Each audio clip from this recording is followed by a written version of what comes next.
Greetings to you. Welcome to another episode of the Insightful Living channel, where myself, Stephen Harvey, licensed therapist, just shares proven good practices to address and overcome a myriad of issues that come across my desk with the clients who I work with in their professional lives, their personal lives, and their romantic lives. Okay? So today, I want to deal with self-esteem. Self-esteem or low self-esteem is an issue that is pervasive amongst many clients I work with. Okay. So now when we talk about self-esteem, we want to talk about self-identity. What or how are you identifying yourself in your own mind? What is the narrative or what is the image that you have of yourself in your mind? That often determines how you view yourself, how you speak, what you do, what you don't do, how you posture yourself in different capacities on your job, in your relationships. Okay. So now going a little deeper when we're talking about identity, today I want to deal with your human identity versus your divine identity. A lot of my clients say phrases such as, oh, well, I'm only human. I'm only human. Okay. I push back on that statement. Okay. Just to let you all know, I'm a licensed therapist, but just to be a little more specific, I come more from an African-centered perspective.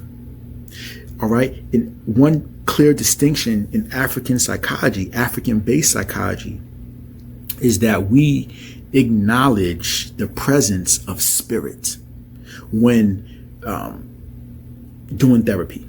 Okay. It's not all about just these different strategies, mental strategies and technicalities.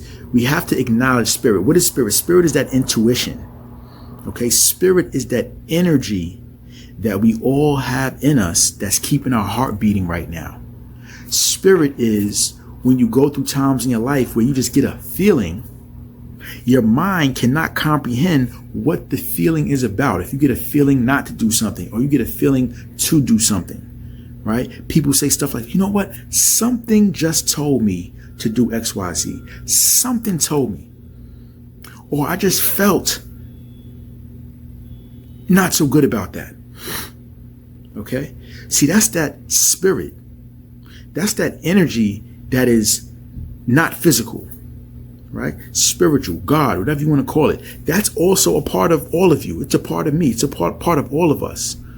Okay. And like I said, that's that energy that's keeping our heart beating, our lungs, our organs, our different systems, immune system, digestive system working together right now. Okay. So obviously we should be able to agree right now that there is some highly intelligent, highly powerful energy that is operating inside of our body right now to even have our body functioning in the way that it does. The human body is highly complex. So that in and of itself should prove that, wow, there is some energy that my mother didn't turn on, that my parents didn't turn on, the doctor didn't turn that on. Who's doing that? How is my heart beating? How is blood piercing through my body right now, transporting nutrients to different parts of my body? How are all of my organs and my systems working together in congruence right now? How is that happening? People have their different names for this energy, right?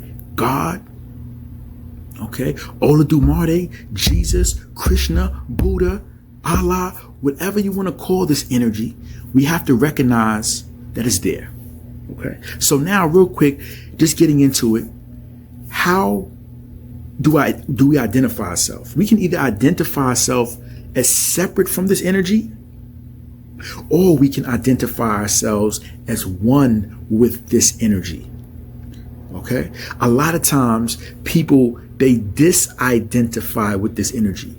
They only identify with their human self, which is their limited or finite self.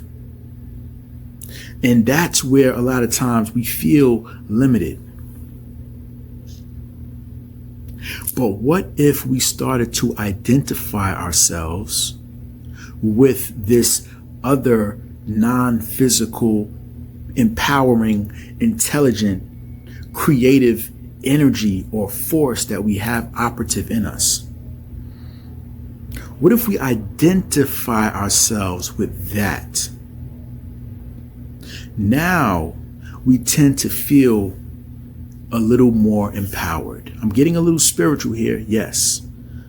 So for whatever you have, whatever respect, whatever admiration, whatever value you have for your creator, the way that you value your creator should be the way that you value yourself.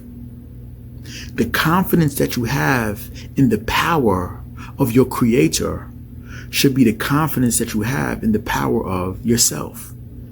If you keep your creator first, you should keep yourself first, because you are an extension of, you are a manifestation of this same creator that a lot of people profess to keep first, that a lot of people profess to love and adore so much.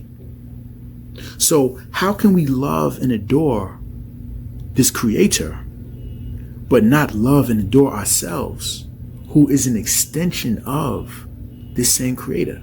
It's a contradiction. That's someone who is disidentifying with the God energy that's in them.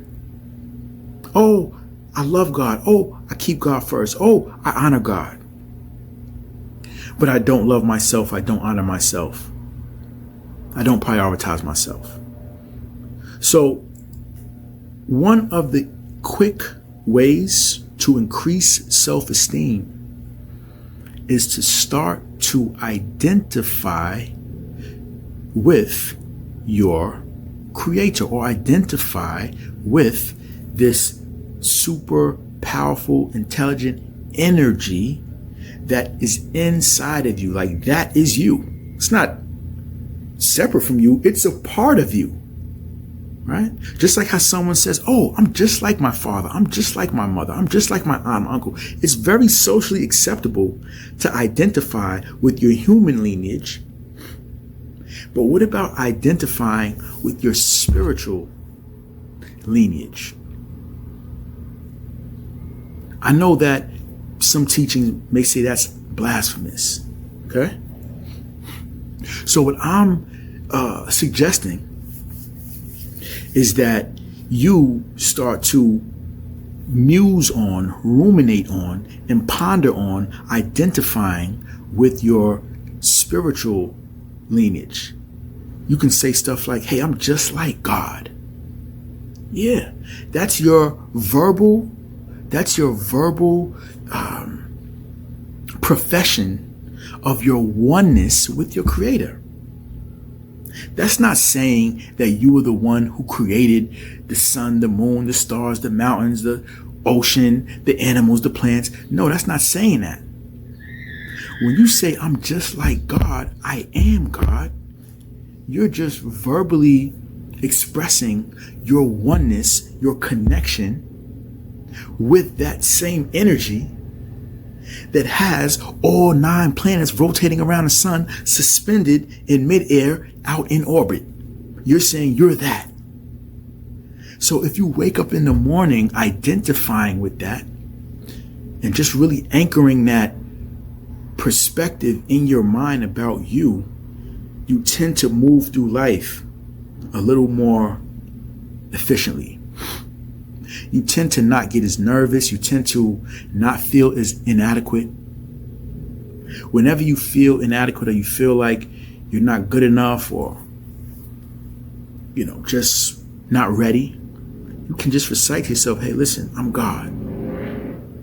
Okay? There's a biblical verse that says, is there anything too hard for God? To that question, most of you will say, no, it's nothing too hard for God.